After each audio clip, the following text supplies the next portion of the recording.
Muito bem, do que se trata esse trailer que nós assistimos aqui? Nós deixamos em inglês e é bom que você fique curioso para saber o que eles estão falando, se você não fala inglês ainda. Esse filme chama Coração de Tinta. É a história de um pai e da filha. Eles têm um dom especial, como eles falaram ali. Eles receberam um presente especial que é, enquanto eles leem um livro, enquanto eles estão lendo um livro, se eles dizem em voz alta, os personagens ganham vida. À medida que eles vão lendo esse livro, o livro mágico, o Coração de Tinta, à medida que eles leem, os personagens vão aparecendo ao lado deles. E tudo o que eles vão falando vai surgindo. E a vida deles vira uma aventura terrível. E a ideia do filme é o seguinte: em um momento, bem quando o pai dela, o Mo, quando ele era mais jovem, ele leu. E a regra desse livro é a seguinte: toda vez que um personagem sai do livro, alguém da vida real tem que entrar para o livro.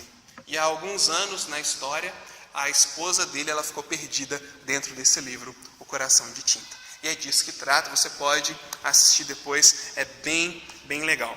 E esse filme, em que as pessoas leem as coisas e os personagens e os eventos acontecem do seu lado, esse livro é muito parecido com a forma como alguns de nós tentam ler a Bíblia.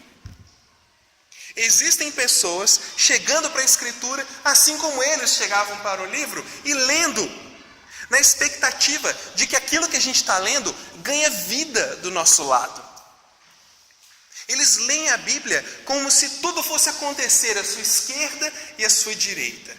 Quando ele lê aquele salmo, e 10.000 caem à sua direita, 10.000 à sua esquerda, ele imagina todo mundo caindo assim.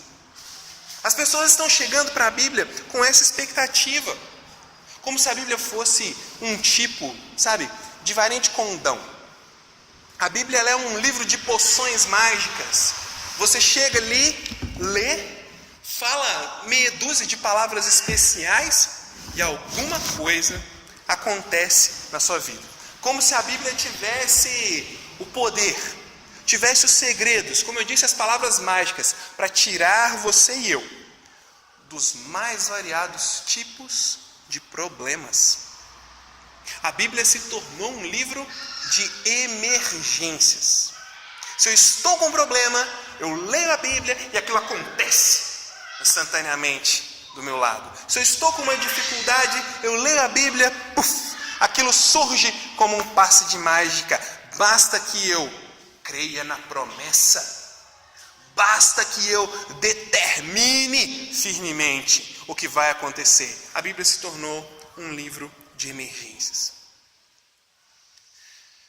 E o que eu percebo nisso, o problema que eu vejo nisso, é que as pessoas, elas estão crendo numa escritura que atende prioritariamente os seus interesses e as suas agendas pessoais. A Bíblia está se tornando um livro com o objetivo de satisfazer interesses pessoais, agendas pessoais. Nós vemos a palavra de Deus sendo exposta de forma que ela conquiste o público. A palavra de Deus ela é pregada de uma maneira que as pessoas se sintam conquistadas para a palavra. São prometidos mundos e fundos. Se você crê na Bíblia, isso vai acontecer na sua vida. Se você tiver fé, aquilo vai acontecer. Se você perseverar nisso, aquilo outro vai acontecer. Mas será que essas pessoas que estão sendo expostas a esse tipo de mensagem, será que elas estão realmente se beneficiando da suficiência da Escritura? Quando eu digo suficiência da Escritura, eu digo a Escritura sendo suficiente para proporcionar respostas para todos os dilemas da existência humana. Será que as pessoas que esperam na Bíblia feitiços, palavras mágicas e uma varinha de condão, será que elas estão se beneficiando com a suficiência da Escritura? Ou será que elas estão apenas brincando, se divertindo, como os personagens desse filme, criando criaturas míticas, demoníacas, construindo e derrubando seus castelos em mundos, em terras, onde as suas batalhas são as batalhas mais importantes da terra. Um cristianismo egoísta, cada um lutando com as criaturas que cria para si mesmo, cada um brigando e lutando e defendendo os castelos que construiu para si mesmo, onde as batalhas que cada um trava são as mais importantes, são as únicas, onde as minhas lutas são as principais. Eu creio que a Bíblia ela é suficiente e ela tem as respostas que nós precisamos. O problema é que por ser apresentada dessa forma, como uma varinha de condão, como um livro de feitiços, a Bíblia está ganhando descrédito. Nós estamos perdendo o senso do poder da Escritura, da relevância dela nas nossas mais variadas situações. Nós estamos perdendo isso por causa de pessoas que pregam e acreditam que a Bíblia é como esse filme diz, um livro mágico, uma varinha de condão. Nós perdemos o senso de poder da Escritura e nós estamos esperando demais criaturas e milagres. Nós vemos demais criaturas surgindo para todo quanto é canto, não é? O crente hoje em dia ele ficou um caça-fantasma de primeira. Porque ele vê criatura, ele vê demônio, ele vê problema em todo lugar. E a Bíblia é um inseticida espiritual, é um mata-problema, é um mata-demônio, é um mata-situações complicadas. E o problema disso é que a Bíblia não se torna real, onde ela precisa ser. Olha o tamanho do nosso problema.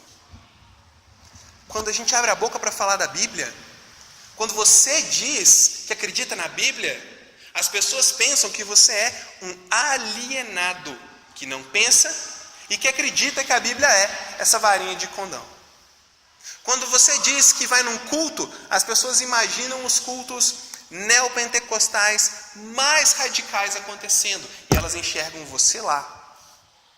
Quando você diz que a Bíblia tem uma resposta para a vida dela, ela logo imagina que vai pedir algum dinheiro, alguma coisa em troca, porque os crentes não estão pensando sobre o que significa a Escritura e a suficiência da Escritura. Eles estão pensando demais sobre muitas coisas, mas na hora de pensar sobre a Bíblia, eles não pensam. Eles leem, eles ouvem, eles escutam mais ou menos e esperam que milagrosamente as coisas aconteçam do seu lado. Isso é um problema grave. E por isso essa série, Penso, Logo Creio. Por isso eu acredito que nós precisamos parar para pensar um pouquinho sobre a palavra de Deus. Analisar um pouco essas perspectivas do pensamento cristão hoje.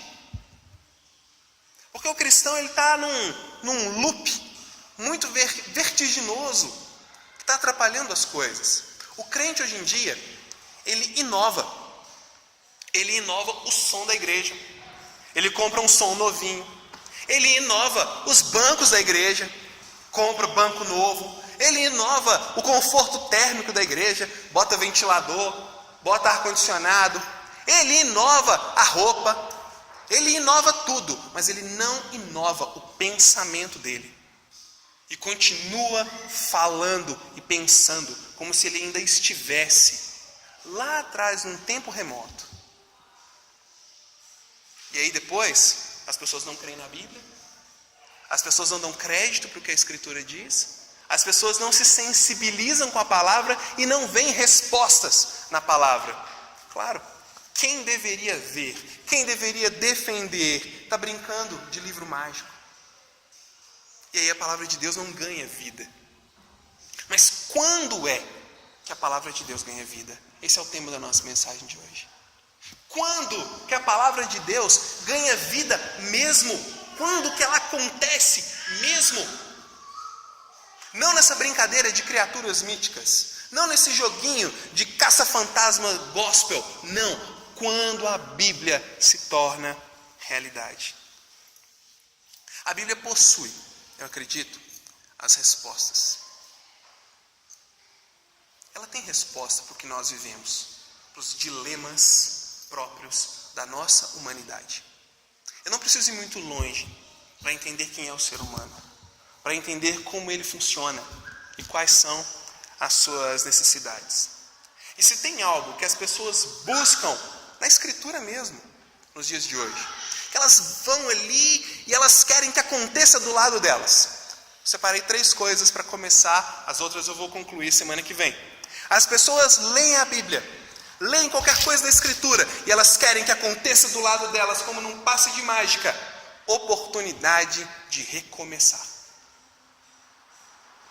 As pessoas leem a Bíblia e elas querem, como que num passe de mágica, que brota na sua cabeça sabedoria. As pessoas leem a Bíblia e querem que aconteça, como num passe de mágica, como num feitiço, alegria e felicidade para a sua vida. É isso que as pessoas estão buscando. É isso que as pessoas estão correndo atrás. Oportunidade de recomeçar. Sabedoria para não cometer os mesmos erros. E alegria, felicidade. Tudo hoje em dia. Hoje em dia é complicado falar, mas tudo na natureza humana fica melhor assim. É orientado para a autossatisfação. Tudo. Alguns vão chamar isso de autopreservação, de instinto, de corra ou lute, enfim, vão dar muitos nomes. Mas nós orientamos, organizamos a nossa existência em prol da nossa autossatisfação. E isso está acontecendo na Escritura. Porque a gente só chega para a Escritura para buscar o que nos interessa, para buscar o que nos dá alívio imediato. Porque afinal de contas, Deus precisa resolver os meus problemas, né? Deus precisa dar uma solução no que eu estou passando. Deus tem que ter alguma coisa, Deus tem que ter uma palavra. E eu vou na Bíblia porque eu quero solução. Porque eu quero varinha de condão, porque eu quero milagre, porque eu quero imediatamente. E aí nós vamos na Escritura. O cristão tem feito isso. A sociedade também não cristã, ela também busca recomeço, sabedoria e alegria. Quem não quer recomeçar? Observa quantas pessoas estão se reinventando pelos cines do Brasil, nessa época de crise. Quantos de nós já não precisaram de um recomeço? Seja ele profissional, seja ele relacional. Terminou algo, precisa recomeçar. Terminou um curso, não deu certo, precisa fazer outro. A gente está sempre buscando recomeços. Nós sempre queremos algo que nos dê um novo ímpeto para continuar. Por isso essa época de início de ano ela é tão especial. Ela dá pelo menos um pouquinho de esperança de que a gente pode recomeçar, de que a gente pode fazer de novo. E a gente busca isso em muitos lugares, a gente busca esse recomeço em muitos lugares. Uns estão correndo atrás de relacionamentos, outros estão correndo atrás de aventuras, prazeres momentâneos, relacionamentos fúteis, rápidos, instantâneos. Outros estão se reinventando, empreendendo, ganhando mais dinheiro. Fato é, recomeço. Quem não quer? Todos querem. Sabedoria, então. Você vai na lista dos livros mais vendidos, vai lá na Veja ou qualquer outra revista, ou os mais vendidos do New York Times, você vai ver, são livros de autoajuda ou desenvolvimento. Como vender melhor, como se relacionar melhor, como influenciar o outro, como controlar seus hábitos. São livros assim, livros que supostamente dão sabedoria. Perdão. Não digo que são ruins, não é isso que eu quero dizer. São muito bons, inclusive alguns. Mas eu digo a busca, querem sabedoria. Outros começam a buscar sabedoria em guias, supostos guias espirituais, e acabam vendendo a própria liberdade, o próprio pensamento, o próprio raciocínio para líderes mesquinhos, gananciosos, que dominam e pensam por essas pessoas. Outros vão enfiar a cara na academia, Conhecimento e mais conhecimento, filosofias e filosofias, sabe tudo de quase tudo. Buscando sabedoria, buscando entender o homem, buscando os pormenores, buscando os detalhes. E a alegria? A alegria, então, o que mais se tem hoje é a busca de alegria. E a alegria, alguns vão dizer que ela está na liberdade. Eu vou ser alegre quando eu for livre. Eu vou ser alegre quando eu tiver total liberdade para fazer tudo o que eu quiser, sem ter que prestar contas para ninguém. Eu vou ter liberdade, eu vou ter alegria, quando eu tiver liberdade para experimentar tudo, para desfrutar de tudo. Aí eu vou ter alegria. E aí nós saímos por aí atrás de experiências.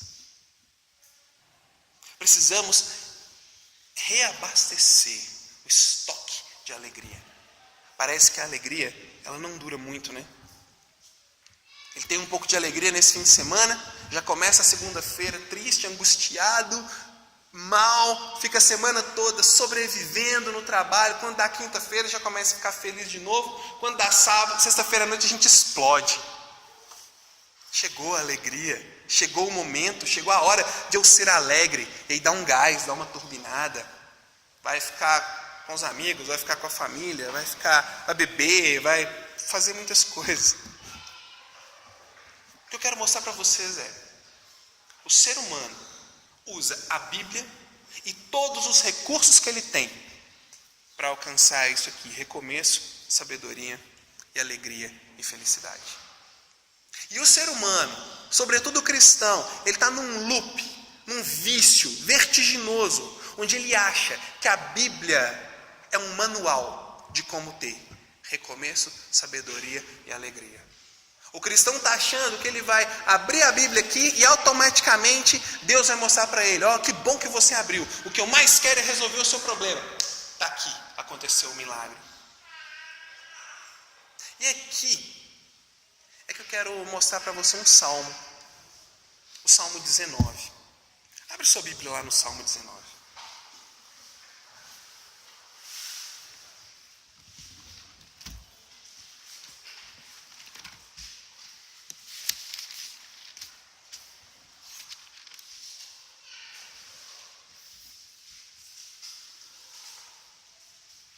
Se estiver muito quente, se vocês quiserem ligar, vocês fiquem à vontade, tá? Salmo 19.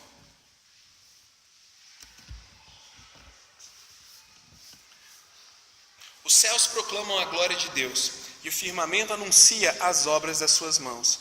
Um dia discursa a outro dia, e uma noite revela conhecimento a outra noite. Não há linguagem nem há palavras, e deles não se ouve nenhum som. No entanto, por toda a terra se faz ouvir a sua voz, e as suas palavras até aos confins do mundo. Aí pôs uma tenda para o sol, o qual, como noivo que sai dos seus aposentos, se regozija como herói a percorrer o seu caminho.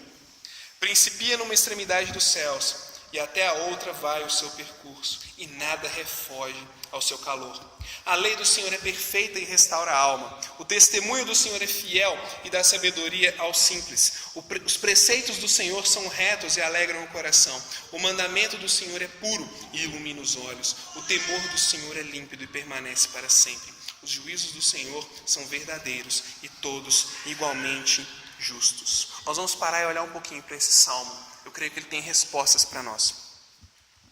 O Salmo 19, ele é muito direto, muito conciso em apresentar a existência de Deus, a glória de Deus. Nos primeiros versículos ele fala isso através da natureza. É como se ele dissesse: olha para a natureza, olha para as coisas que foram criadas, olha que incrível toda essa grandeza e toda essa beleza. Só pode ter um Criador nos céus.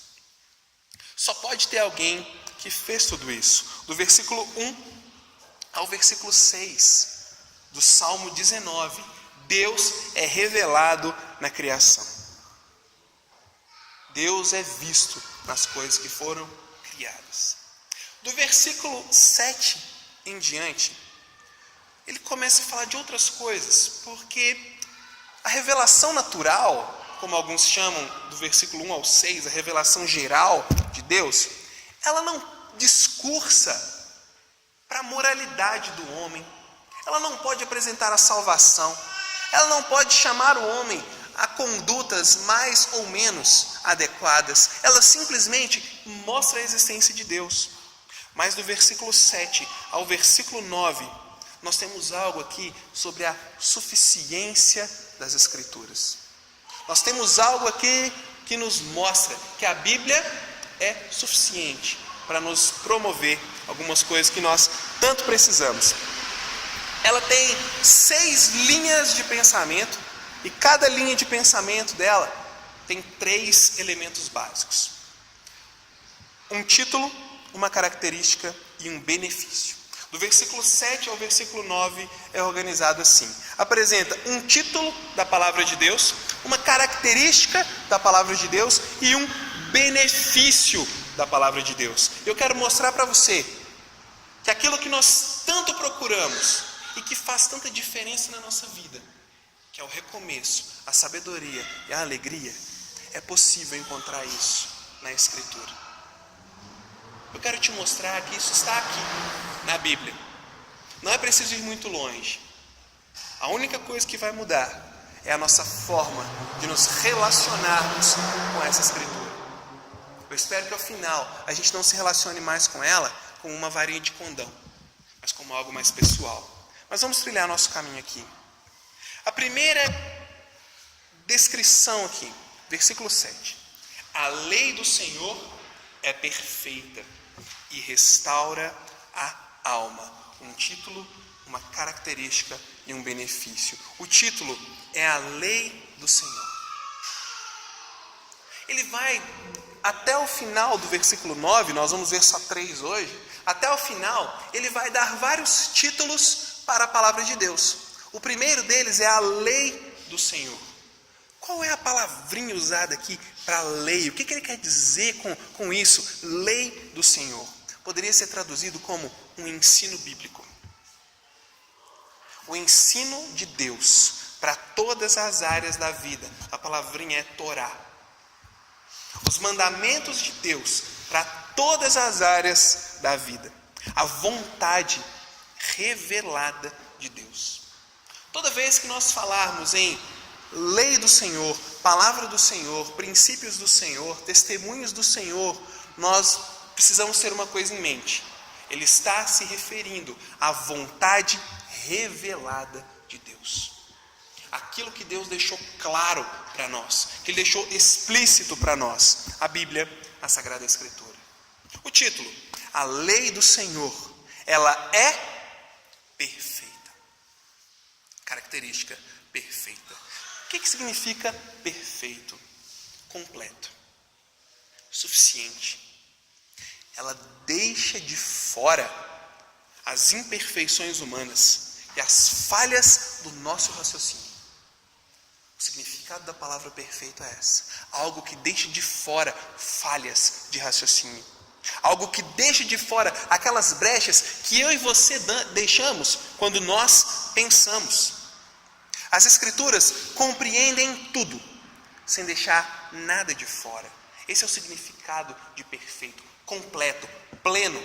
É um significado de abrangência. Tudo que o Senhor deixou revelado é abrangente. E qual é o benefício? Reaviva a alma, refrigera a alma. É aqui que aquilo que a gente tanto espera e que procuramos na Bíblia de forma errada e nas coisas de uma maneira equivocada, é aqui que isso se revela real, que isso se torna real na palavra de Deus. A lei do Senhor é perfeita e refrigera a alma. A palavrinha para refrigerar pode ser traduzida como reviver. Traz vida de novo. Restaura. Converte. A palavra de Deus dá um recomeço. A palavra de Deus restaura a nossa vida, a ponto de nos proporcionar um recomeço. Quando ele diz refrigera a alma, é como se ele dissesse assim: a palavra de Deus ela é tão clara, ela é tão profunda, ela é tão completa, que quando você entende ela vai te dar uma oportunidade de recomeçar. Ela vai te dar uma oportunidade de conversão. Mas conversão onde? Conversão do quê? Ela refrigera a alma. Ela não refrigera só a mente, ela não refrigera só a mão, ela refrigera a alma. E a palavrinha alma é todo o ser no seu mais profundo estado. Ela refrigera, ela dá um recomeço do coração para fora. A palavra de Deus é capaz de entender a nossa vida. É capaz de ter uma resposta para a nossa vida, a ponto de proporcionar um recomeço no mais profundo do nosso ser. Lá onde estão os dilemas, as dificuldades, as dúvidas, os pecados mais escondidos e mais profundos, a palavra de Deus vai lá.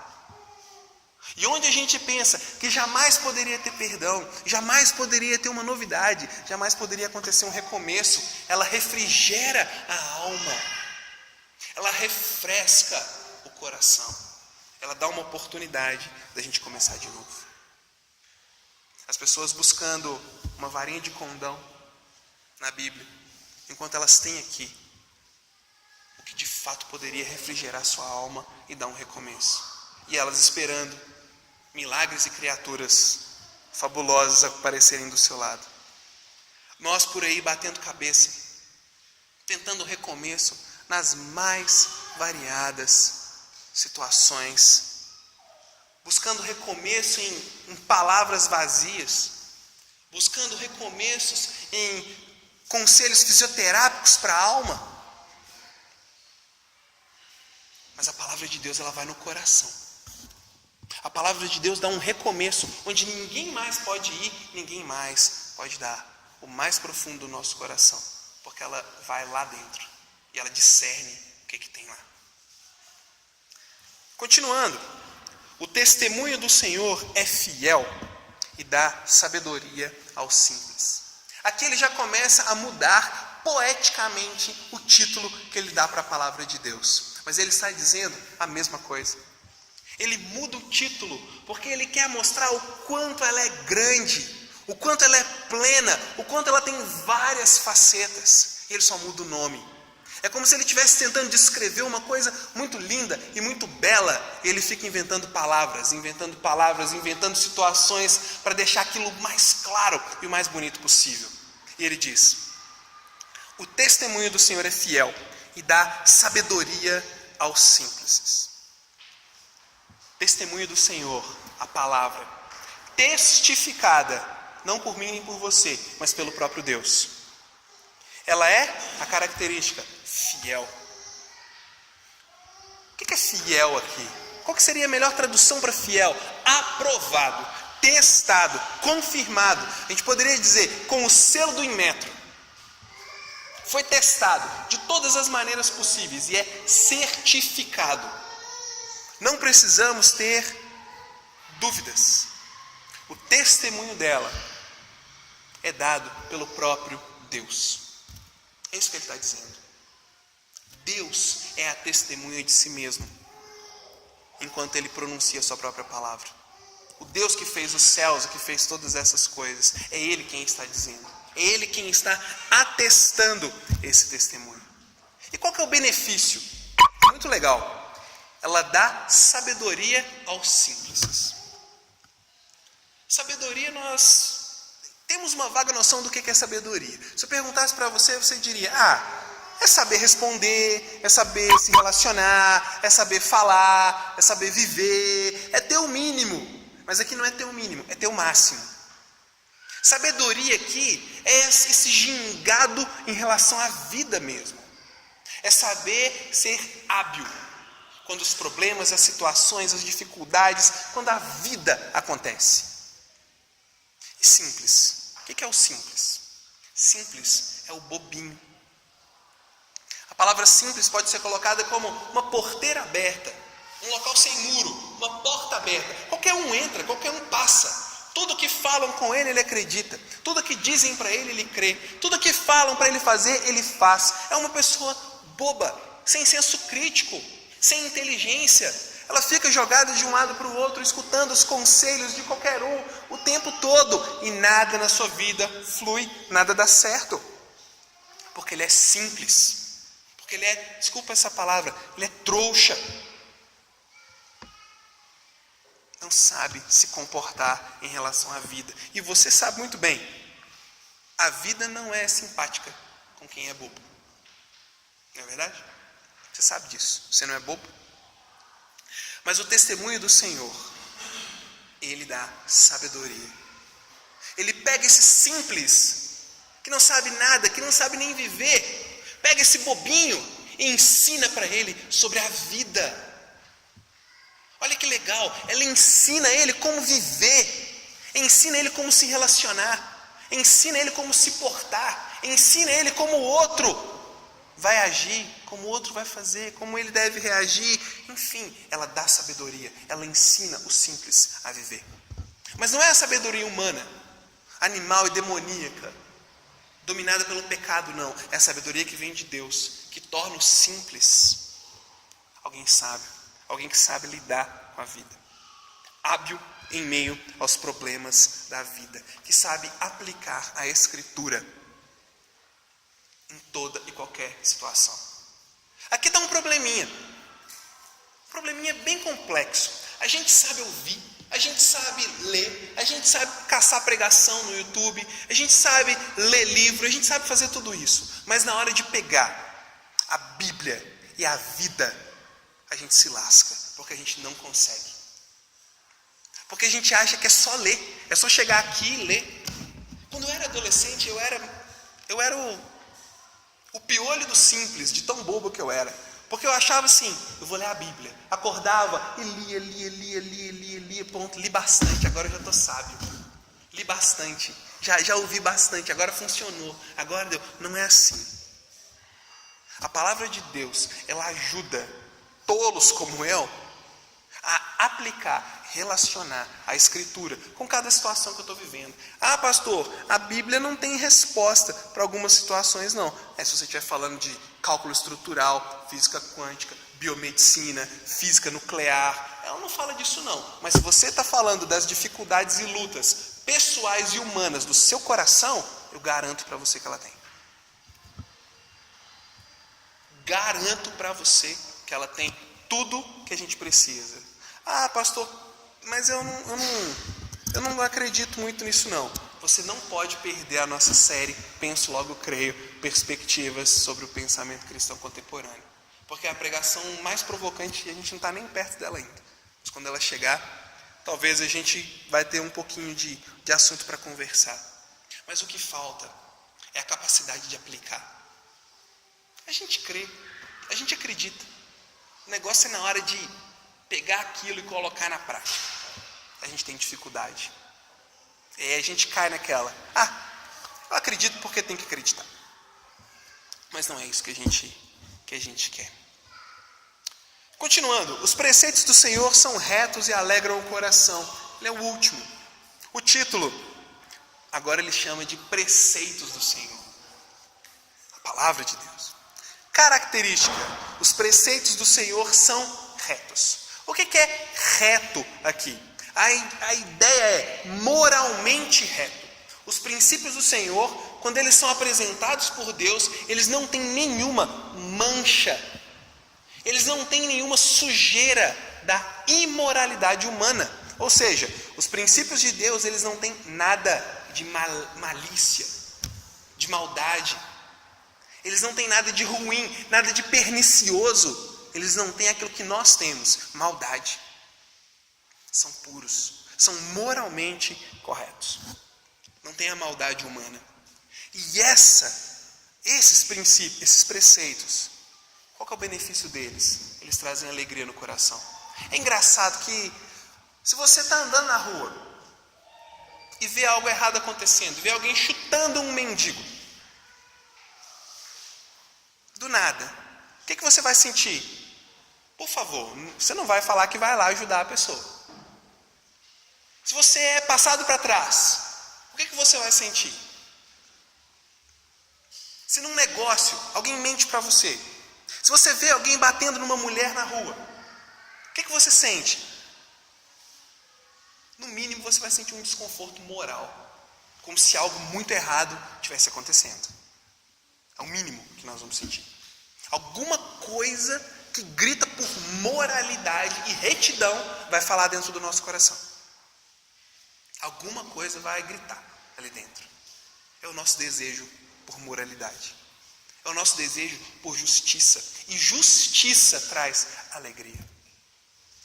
Nós achamos que a alegria está na adrenalina, a alegria está na intensidade dos relacionamentos, né? Que a alegria está na intensidade das relações, sejam elas físicas ou emocionais. A alegria está na intensidade de como eu vivo. Não, a alegria está em viver uma vida justa, moralmente correta, sem pesos no coração, sem angústias para carregar.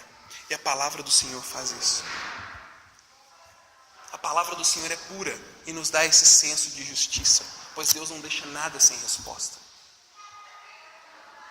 Deus não deixa ninguém sem aquilo que lhe é devido, no cálculo dos mínimos detalhes de juros e correções. A palavra de Deus nos traz alegria através da justiça e retidão moral que ela nos apresenta. Semana que vem, o mandamento do Senhor é puro e alumia os olhos. O temor do Senhor é limpo e permanece para sempre. Os juízos do Senhor são verdadeiros e inteiramente justos. Mas e para agora? Você precisa ir para casa pensando em algo e refletindo em algo, porque a nossa proposta é pensar. Nós lemos em várias partes do Salmo que a palavra de Deus traz alegria. Nós lemos em vários locais que a palavra de Deus traz regozijo ao coração, que a palavra de Deus faz bem, que a palavra de Deus anima, enfim, nós vemos que a palavra de Deus é boa. E aprendemos hoje aqui que a palavra de Deus nos dá a oportunidade de recomeçar, nos dá sabedoria e nos dá alegria. Quantos de nós aí sentem de verdade alegria na palavra? Cá entre nós, você fica alegre quando você lê a Bíblia? Você pega a Bíblia para ler? Que legal, a Bíblia, e sente uma alegria invadir seu ser quando você está lendo. Você, quando pega a Bíblia para ler, sente assim um regozijo e fala, nossa, hoje eu vou recomeçar. Você sente isso? Se você sente, você me ensina, porque eu não sinto. Não está aí o sentimento de recomeço, de sabedoria e alegria. Não está nisso não. Não está em você cumprir um ritual religioso e a coisa acontecer miraculosamente. É esse o problema nosso como cristãos. Nós achamos que vamos simplesmente ler e as coisas vão acontecer. Não é isso. Em nenhum momento da Escritura você vai ver qualquer autor defendendo isso. Então o que é, Rafael? O que traz alegria? O que faz a gente experimentar isso? A nossa dedicação e empenho em aplicar o que a gente aprende. A palavra de Deus, ela ganha vida quando nós submetemos a nossa vida aos preceitos dela. A palavra de Deus não ganha vida quando eu encho a minha cabeça de princípios, porque tem que ser assim, porque tem que acreditar. Não, você não tem que nada. Nessa igreja aqui você só tem que ser honesto e pensar. A única coisa que eu quero que você faça, seja honesto e pense. Porque quando a gente aplica a Escritura, a gente está submetendo ela ao teste supremo, o teste do funcionamento. Quando eu aplico ela, eu vejo as coisas ganhando vida, não aqui do lado. Eu não vejo as coisas acontecendo aqui fora, eu vejo as coisas acontecendo aqui, porque é aqui que a Bíblia ganha vida. É aqui onde o senso de recomeço acontece, é aqui onde a sabedoria brota, é aqui onde a verdadeira alegria tem que estar. A alegria da palavra não está na religiosidade do cristão, está na disposição do cristão em viver o que ele está aprendendo. Teve um homem muito sábio que ele disse assim: o problema do cristão não é saber mais, é aplicar o que ele está aprendendo. E esse é o desafio que eu quero deixar para você hoje, terminando metade dessa mensagem. Faça o supremo teste da Escritura. Aplique os princípios, os preceitos que ela está falando. Não espere que eles aconteçam miraculosamente. Faça o teste. Se ela diz isso, faça isso. Se ela diz aquilo, faça aquilo. E aí sim, nós vamos experimentar esse tal recomeço, essa tal alegria, esse tal regozijo que ela está falando. Faça o teste. Pensa sobre isso. Pensa no quanto você sabe da Bíblia, no quanto você espera que ela resolva seus problemas imediatamente. E pense também no quanto você aplica sinceramente a Escritura na sua vida.